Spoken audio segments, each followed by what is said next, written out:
Let's take a look at Live Session View, which allows you to play with musical ideas using clips.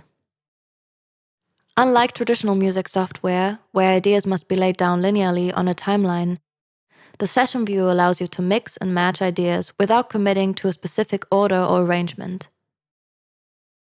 The basic unit we're working with in the Session View is called a clip. A clip can either be audio or MIDI. It can be as short as a single drum hit or as long as a full song. And clips can either play through once as one-shots, or they can loop the material they contain. Over in my browser, I have this hi-hat loop, and I like to add it to the Session View. To do this, I click and drag it to where it says Drop Files and Devices here and let go. If I look to the detail view at the bottom, I can see whether this clip is audio or MIDI. And notice that a new track was created for me. I can resize the track by clicking and dragging on the edges here. And I can do this for multiple tracks by holding down Shift, selecting the tracks that I want, and clicking and dragging on the edges again. Now I'd like to play the hi-hat loop, so I hit the play button for the clip. And I'd like to add my drums to the mix, so whenever I'm ready, I'll trigger the drums clip. Notice that Live waited a little bit after I triggered the drums clip to start playback. This is because global quantization is enabled, and it allows everything to remain in sync. Let's add the chords to this.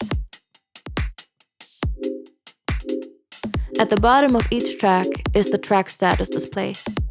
That shows us important information about what's playing on the track, including how many times the clip is looped, where along the clip we're at, and how many beats long the clip is. If I turn looping off, I can see how many seconds are left in this one shot before it stops playing. Let's turn the loop back on and trigger the chords again. And let's add the bass. I can stop playback on any clip by hitting one of the stop buttons on the corresponding track. Say I wanted to start and stop the bass and the chords at the same time.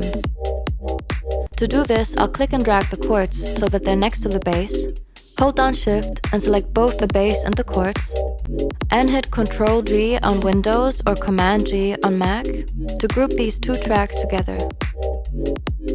I can then open and close the group here, and now I can start and stop playback for both clips at the same time.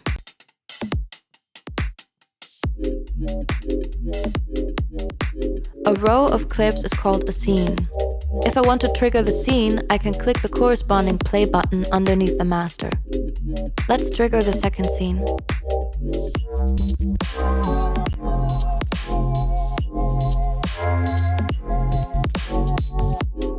You can think of each scene as a different section of your song.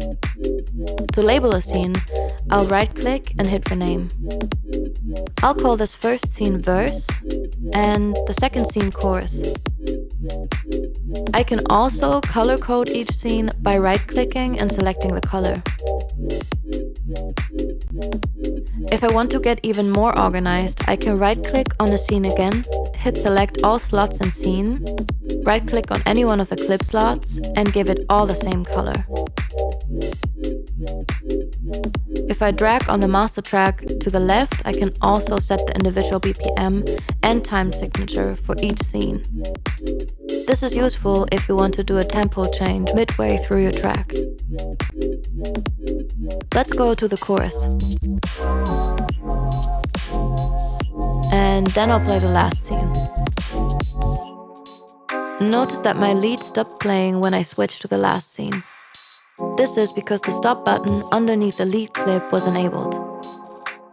To get rid of the stop button, I'll right-click and hit Remove Stop Button. Now, when I go from the chorus to the last scene, the lead keeps playing. Let's go back to the verse.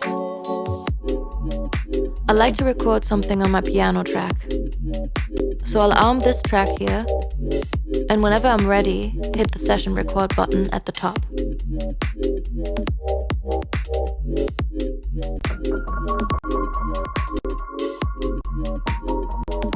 can hit the session record button again to stop recording and start playback. This allows me to remain in the flow of the performance. Let's switch to the chorus. Over on the right side, I can customize the look of my session view. I can choose to minimize the ins and outs, sends and returns, the mixer, track delay, CPU metering, which allows me to see how much each track is using the CPU, and the crossfader. I can assign different tracks to either the A or B banks on the crossfader. Let's assign the drums and the bass to A,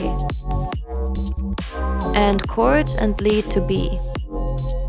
Now, if I click and drag the crossfader left and right, I can fade between these two banks.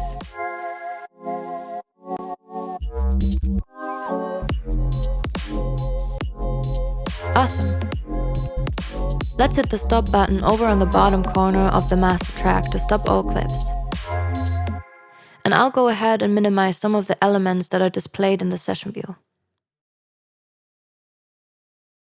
Now what I'd like to do is record my performance into the arrangement view. So I'll hit the stop button a couple of times to reset the transport back to 111.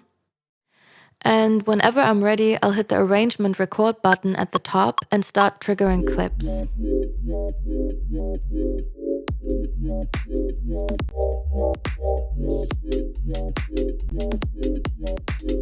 We'll switch to the chorus. If I switch over to the arrangement view, I can see all this material being recorded.